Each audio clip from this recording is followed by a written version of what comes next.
ഏത് ക്ലബ്ബ് പഠിച്ചാടത്? ഞാൻ പകര ക്ലബ്ബിന്ന്. എന്റെ കോച്ചാരാ?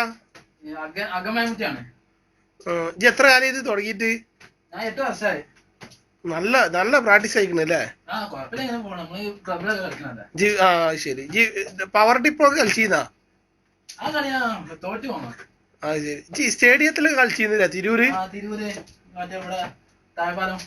അത് ശരി. സെവൻസ് ആണോ 11 കളിക്കാൻ ഞങ്ങൾക്ക് ഇഷ്ടം? അത് ശരി. അതിനാ 7 ആളുള്ളൂ വെച്ചിട്ടാ? അത് ശരി.